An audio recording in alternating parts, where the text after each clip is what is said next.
Roughing the passer, 15-yard penalty, automatic first down. Roughing the passer, 15-yard penalty, automatic first down. Okay. All right. Well, we'll do the over from time to time during the season to get your thoughts on certain things. All right. So next we're going to go to NFL coaches on the hot seat for 2022. And I'm just going to throw a few names out there for you. Now, if you think of someone that I've forgotten, then you can let me know. But Buck, you just mentioned Pete Carroll. This is a guy who coming off a 7-10 season last year, but prior to that, he won double digits the last 3 years from 2018 to 2020. But Pete Carroll is 70 years old, getting ready to be 71 in a couple of weeks. Do you think that Pete Carroll's on the hot seat this year, Buck? I do. And the main reason is not necessarily him. I think it has more to do with the front office. The front office for the Seahawks over the last 3 to 4 years have gotten rid of some big name players. I mean, you had the Legion of Boom. Everybody knows Seattle had a stacked team, offense and defense, and then you end up trading your franchise quarterback to the Broncos. He has to prove that he can win without Russell Wilson. And you got Geno Smith with his glass jaw having behind, and then you got, Drew Lock that you acquired from Denver. It's going. I think he's on the hot seat, but it's really not of his own doing. But the front office is not. It seems like the front office they're not, working together. I mean, there's no way I mean, they look like they had a fire sale, if you ask me. So I think I think he's on the hot seat, but that's the reason why I think he's on the hot seat, because of the front office and the changes that they made to this team. And Ray, what do you think? Pete Carroll on the hot seat? No, absolutely not. I think that if it was a problem, why would they go with Geno Smith and Drew Lock? I think they want to have a down year because nobody expects him to do anything, and he can't really do anything because they don't have the quarterbacks to do anything. You think that Baker Mayfield is an upgrade for them two quarterbacks? Why would they give him the $18 million a year? That's nothing for a quarterback. But they don't want to win any games because they know if they get one of them studs at quarterback, they back in business. And they can compete with Kyler Murray, they can compete with Matthew Stafford, and they can compete with Trey Lance. Trey Lance. And you say, well, okay, we got a young stud that can go in there and go for another 10 or 15 years. Or they could have traded for Garoppolo or whatever they wanted to do. But the difference is they had to they want to play for one of those picks. It's not about what he does this year. Pete Carroll has had one losing season in Seattle. That was last year. Out of all those years, that's the same thing as Belichick. They can say, "Oh, well, Belichick on the hey, Belichick can lose all he wants." Unless him and Kraft have a problem, it's not going to be an issue because he can pick up and get another job anywhere. Same thing with Pete Carroll. So I say no. Okay. Now he did have a losing season his first 2 years there. He was 7-9 his first couple of years. But since then he's pretty much put it that way. Yeah. Since Russell got there, he's been double digits pretty much all the way except for 2 years. And so I wonder if they're gonna. I wonder if they were gonna put him out the pasture because of his age, but I don't know, because I was like, would they? To me, I think one of Seattle's biggest problems is they can't stay healthy and keep positions. They lose somebody important. I mean, losing Chris Carson, he had injuries, and then they couldn't keep a running back. And then the offensive line wasn't that good, and then DBs would get hurt now and then. So if they can stay healthy and then get a premier quarterback, they can be competitive in the West. And so if that's the game plan, then maybe that's what they do.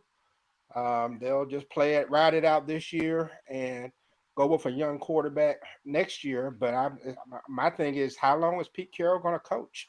If you get a young quarterback, how long is he going to be around before you have to get someone else? So, I mean, how old is Belichick? Is Belichick older than Pete Carroll? Yeah, I believe so. I'm not certain, but I believe so. Yeah, so I don't know, but um, I just wonder how long they intend to go with him. But all right, moving on to the next coach who could be on the hot seat.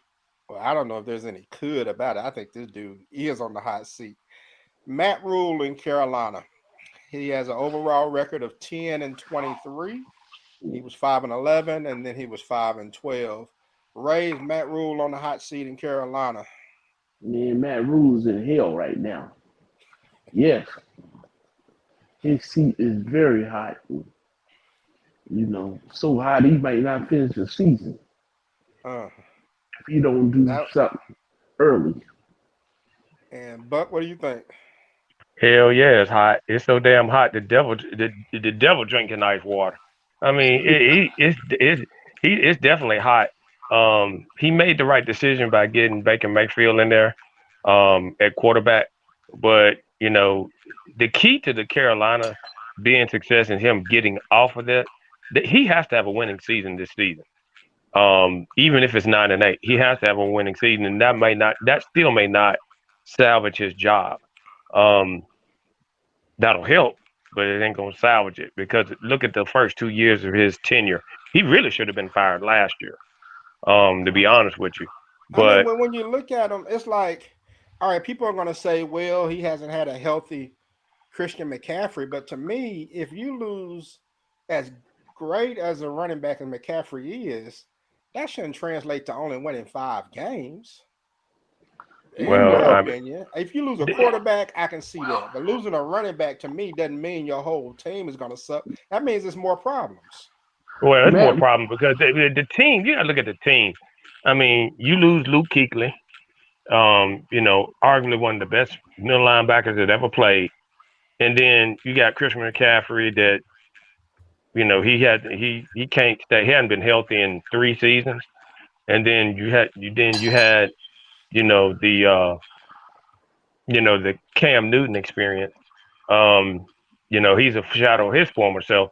There's a lot of things that have transpired to his losing record, but they hadn't. It's not just them; it's the entire team. They hadn't drafted the right players. They hadn't drafted the right free agents. Carolina is not a destination for these big guys. The big name players in the league anymore. Because nobody's bought into Matt Rule's. Um, I almost called this fool Ja Rule, but they hadn't bought it. They hadn't bought into his system. So, I mean, it's just not a destination for players to come. Because of the coach. I mean, I didn't know too much about Rule before he got there. I mean, he just doesn't strike me as somebody that players want to gravitate to and get under his Yeah, system and yeah. utilize. So, I mean, I He mean, came from Baylor, if I'm not mistaken, yeah. from Baylor University. And when he got hired, I mean, I didn't know if he would do well or not. I just never really felt all that great about the hire. hmm Um, Same here. but I don't know. He just doesn't seem to be the answer there. He kind of reminds me of Joe Judge. He just kind of No, he Yeah. tried to find They his almost way, look but he like, really shouldn't have it's been there in funny the first place. it's funny you said that because they almost kind of resemble each other too, like brothers. I'm gonna So start that's he calling him funny. Ja he Rule remind now. me of the coach that used to coach for Oregon and the Philadelphia Eagles. What's that guy name? Oh Chip yeah, that was it Chip Chip Kelly? Chip, Chip Yeah, Kelly. Chip. He one of these con artists that Matt Rule get a job at one of these big colleges and somebody gonna give him more money than he give Nick Saban Oh because yeah, now, now he go out there and don't do shit again, and it's the same story.